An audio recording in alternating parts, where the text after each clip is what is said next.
संतां के कारज, पाप खलोया संतां के कारज, पाप खलोया संतां के कारज। हर कम करावण आया राम, कम करावण आया राम।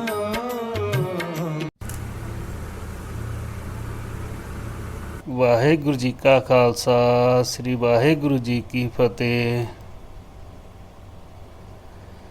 जय जय रखे आप, तह जाए खड़ोवना। घर से बाहर जाके कुएं के ऊपर बैठने के बाद बाबा जी के कथन अनुसार आप जी ने अपने बैठने के लिए एक और जगह ढूंढ ली। यह नगर से कुछ दूर घने दरख्तों की एक पुरानी सांप की बर्मी होने की वजह से वहाँ पर झाड़ बहुत अधिक थे। लोगों का ख्याल था कि जहाँ पर एक इच्छाधारी सांप रहता है जो अपनी मर्जी के अनुसार अपना रूप बदल लेता है, इस वजह से लोग डरते हुए इधर दिन में भी नहीं जाते थे। सो आपने वह स्थान अपने बैठने के लिए चुन लिया और हर रोज़ उसी पर जाकर बैठ जाते। सुबह चले जाना और शाम को वापस आना। एक दिन आप वहाँ से आ रहे थे, किसी ने देख लिया और घर में बता दिया। माता ने पूछा तो आप चुप रहे। अगले दिन जब वहाँ जाने लगे तो पिताजी ने राह रोक लिया और पूछा कि कहाँ चले हो। कहने लगे वहीं जहाँ लोग जाने से डरते हैं। पिताजी ने कहा घर चलो, तो आपने कहा नहीं, अब शाम को वापस आएंगे। ऐसे कहकर आप आगे चल दिए। जब घर वापस आए तो माँ ने पूछा कि कहाँ रहे पूरा दिन, ऐसे ना किया करो, रोटी पानी क्यों नहीं खाते, भूख और प्यास में रहते हो, तुम्हारा दिन कैसे व्यतीत होता है। जाके भी वहाँ बैठते हो जहाँ और कोई नहीं जाता। हम सारा दिन परेशान होते रहते हैं। कहने लगे माँ मेरा फ़िक्र ना किया कर, मेरा फ़िक्र भगवान को है, सबका वही रखवाला है। ऐसे कह के आप चुप हो गए। रात को ज़रूरत के अनुसार खाना खा लिया।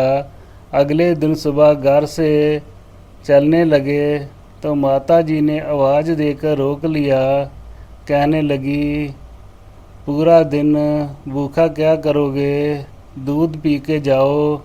माता दूध ले आई, आपने ज़रूरत के हिसाब से पी लिया। ले माँ, अब मैं जा रहा हूँ। माँ ने कहा वहाँ जाके नीचे ही बैठता है, ये चादर ले जा। ऐसे कहकर माँ ने खादी की चादर दे दी। चादर लेकर कहने लगे माँ अब मैं जाऊँ। माँ ने कहा अच्छा जा। सो इस जुक्ति से आपने अपनी इच्छा के अनुसार माता जी से हाँ करवा ली। माता जी ने समझा कि शाम को वापस आ जाएंगे, पर क्या पता था कि अपनी मर्जी के मालिक अब जल्दी वापस नहीं आएंगे।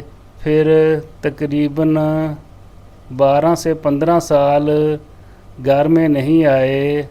जब घर वापस आए तो शारीरिक अवस्था के हिसाब से आपकी आयु 23-24 साल की थी। संत राम जी सूसा वालों से मिलाप, इनका नगर भी सूस गांव का नाम से था। इस समय इनकी समाधि डिलवा नगर में ही है, जहाँ ही आपने अपने शरीर का त्याग किया था। यह महापुरुष गुरमत विद्या और संस्कृत के बहुत बड़े विद्वान थे। व्याकरण, वेदांत और योग शास्त्र के अपने समय में निपुण माने जाते थे और रमते ही रहते थे, कहीं टिकते नहीं थे और निर्मल वेश में संबंध रखते थे। इनके बड़े महापुरुष संत सेवा सिंह जी हुए हैं, जिन्होंने कलगीधर पिताजी से अमृत पान करके सतगुरु जी के हुक्म से हजूरी में रहकर कठिन सेवा और सिमरन गालना की और फिर हुक्म अनुसार गुरसिक्खी प्रचार करने में लग गए।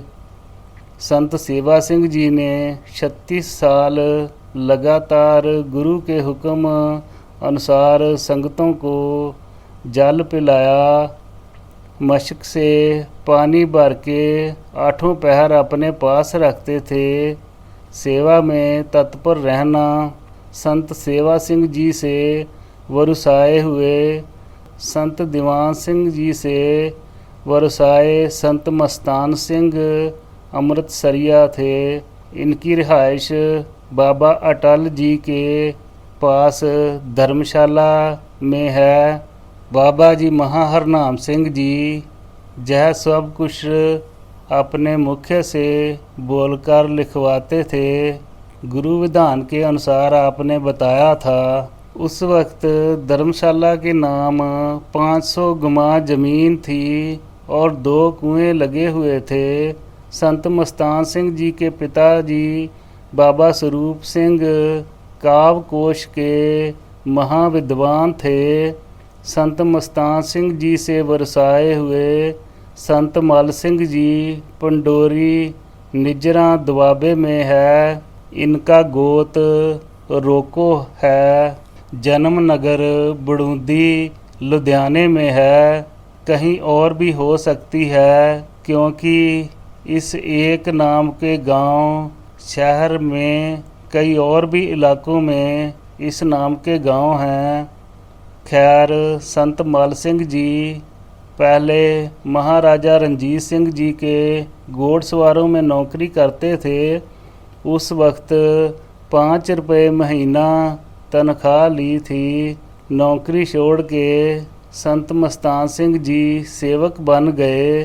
संत मल सिंह जी का स्थान हम 3 सिंहों ने आप अपनी आँखों से जाके देखा है।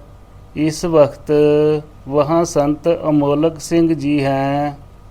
संत मल सिंह जी तो 4थे या 5वें स्थान पे हैं और लेखक को उनसे एक निर्मल वेश की संप्रदाय प्रणाली एक वृक्ष के रूप में मिली है, जिसको इस पुस्तक के शुरू में दिया गया है।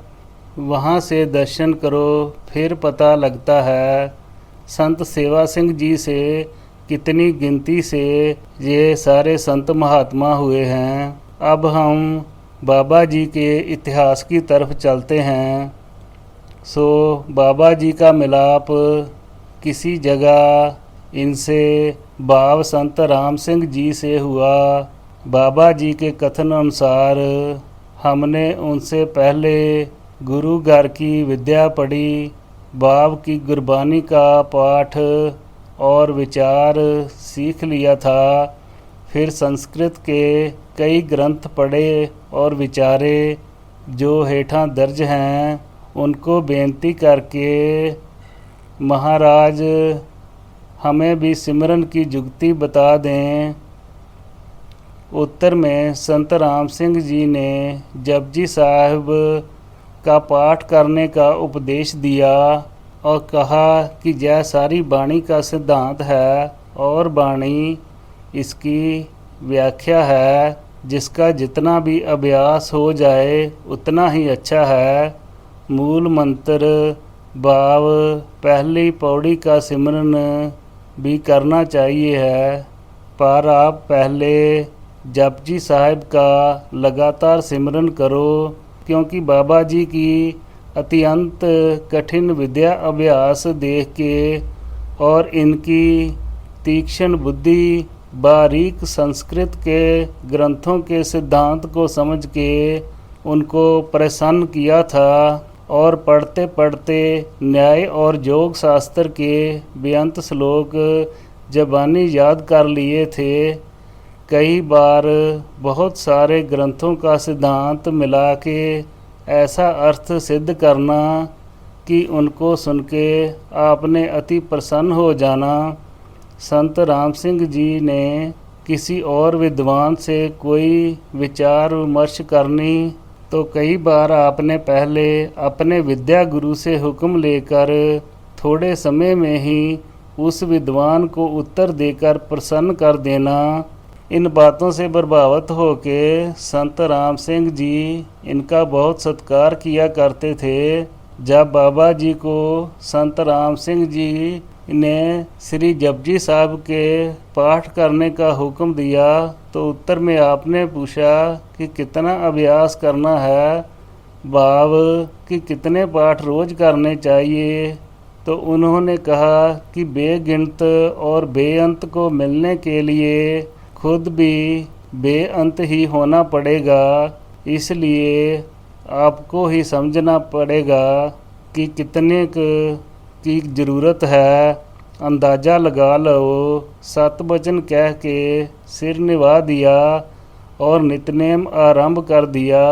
आधी रात के साथ ही उठ बैठना और कहीं से थोड़ा भी पानी मिल जाना तो उसी में स्नान करके चौंकड़ा लगा कर बैठ जाना। कुछ समय में ही 101 पाठ करने तक पहुंच गए। एक दिन संत राम सिंह जी ने पूछा कि कितने पाठ करते हो, तो आप जी ने बताया कि 101। संत हंसकर कहने लगे, अभी गिनती से बाहर नहीं हुए, फिर पहले आप किसी गिनती से हिसाब करते थे, वह आपने छोड़ दी और सिर्फ पाठ ही करना अपना निश्चय बना लिया और दिन रात 8 पहर पाठ करना जारी रहता। रसना से ऊपर भाव सुरती में इतनी तेज़ी से सिमरन होने लगा कि ज़बान से कहीं ज़्यादा गुना अधिक मात्रा में पाठ करने लगे। रात को थोड़ा समय खड़े खड़े नींद आ गई तो ठीक है, अगर चौंकड़ा मार के बैठ दिए तो सारा समय बैठे ही गुजार देते। अगर खड़े हो गए तो खड़े ही रहना। जब खड़े होकर सिमरन करते तो राम सिंह जी ने देखना तो आश्चर्य हो जाना और कहना कि आप कभी आराम भी कर लिया करो, क्योंकि आप में सब तरह की विशेषताएं देख के आप जी का आप बहुत सत्कार करते थे। आप जी ने हंस के निम्रता से उत्तर देना, जी मुझे कभी थकेवा नहीं होता।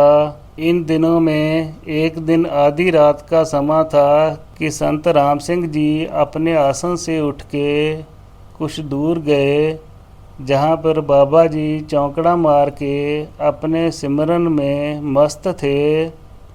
उस वक्त बाबा जी की तो समाधि लगी हुई थी।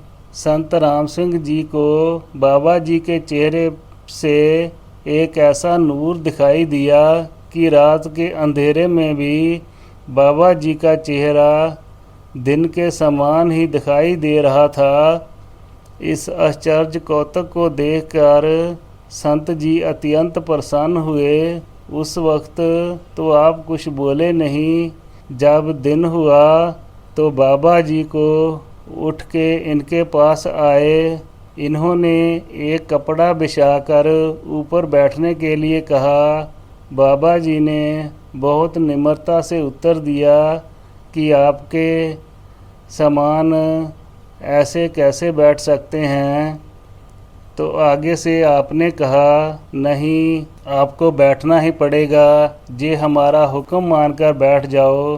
फिर बाबा जी ने पूछा कि आपके माता पिता ने आपका क्या नाम रखा है? आप जी बताते थे कि हमने पहले भी बताया था, पर फिर आपके पूछने पर अपना नाम निहाल सिंह बता दिया। संत जी सुनकर कहने लगे कि आपका नाम आज से हरनाम सिंह रखते हैं। दूसरी हमारी यह विनती है कि आपकी अभ्यास कमाई बहुत प्रबल है, इसलिए आप स्वतंत्र होकर अपनी मर्जी से विचरें। आप जी ने विनती की कि मैं अब कहाँ जाऊँ?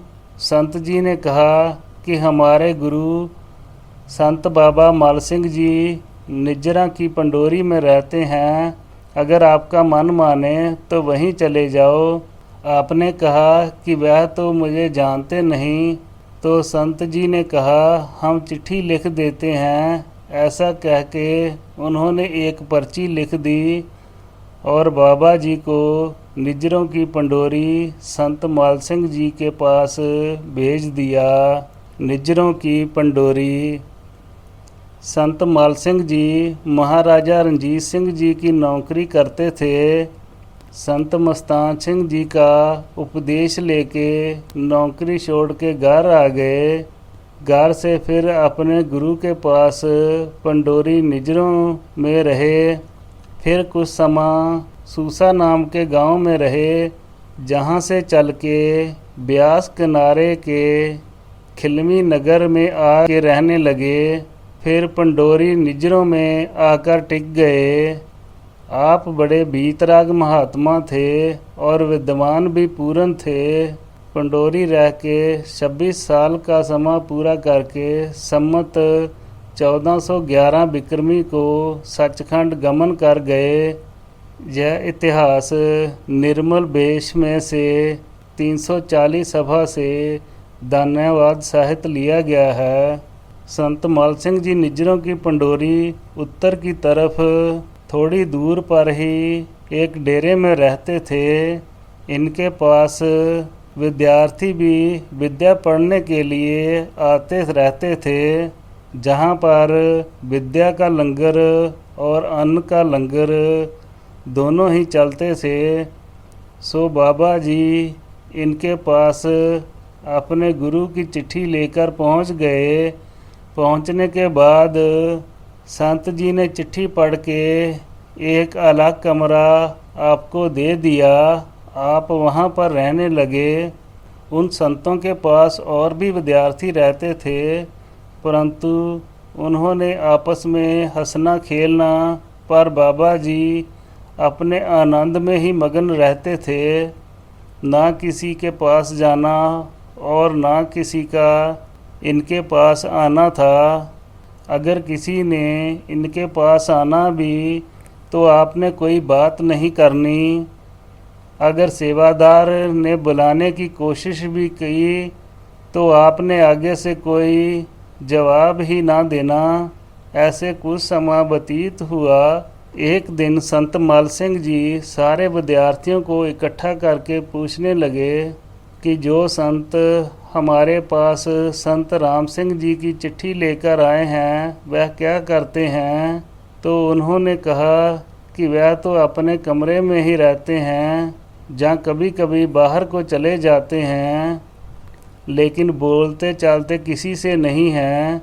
कभी शाम को लंगर से रोटी लेकर छक लेते हैं।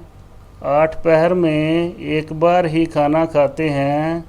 फिर लांगरी सिंह को बुला के पूछा तो उसने बताया कि 8 पहर के बाद ज़्यादा से ज़्यादा एक रोटी ही खाते हैं, इसके बिना कभी कुछ नहीं मांगा। यह सुनकर संत माल सिंह जी चुप हो गए।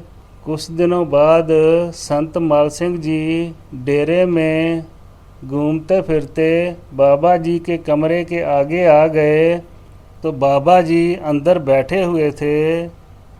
बाबा जी संतों को देखकर सत्कार सहित उठकर खड़े हो गए। उन्होंने इनकी रहनी बहनी को देखकर इनका अच्छा सत्कार किया और कहा कि अगर किसी चीज़ की ज़रूरत हो तो मांग लिया करो। इतना वचन करके संत जी वापस चले गए। उसके बाद ऐसा समय आया कि बाबा जी ने अपने कमरे के अंदर बैठकर दरवाज़ा बंद कर लिया और 4 दिन तक अंदर ही रहे। चौथे दिन सेवादारों ने संत जी से जिक्र किया कि जो नया संत आया है वह 4 दिन से अंदर ही बैठा है। उन्होंने कहा कि जाओ पता करो। जब सेवादारों ने आके देखा तो दरवाज़ा अंदर से बंद था। सेवादारों ने संत जी को बताया कि दरवाज़ा अंदर से बंद किया हुआ है। हमने आवाज़ें भी दी लेकिन कोई जवाब नहीं दिया। संत माल सिंह जी उठकर आए और उन्होंने भी दरवाज़ा ठकठकाया पर बाबा जी ने कोई आवाज़ ना दी। फिर उन्होंने सेवादारों से दरवाजे की चौखट उखड़वा दी और देखा कि बाबा जी अंदर चौंकड़ा लगाकर समाधि स्थित बैठे हुए हैं।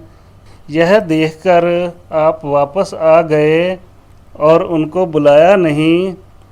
दरवाजे को वैसे ही फिर लगा दिया और सेवादारों से कहा कि किसी ने दरवाजे के पास नहीं जाना।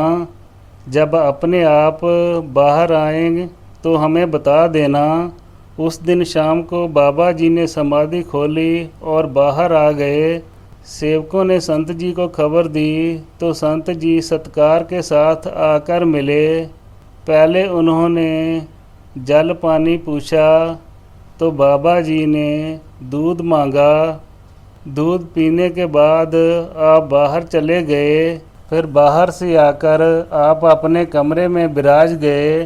कुछ दिनों बाद संत माल सिंह जी ने बाबा जी को अपने पास बुलाकर बात की, क्योंकि संत माल सिंह जी बहुत तकड़े विद्वान और जप तप की कमाई वाले थे।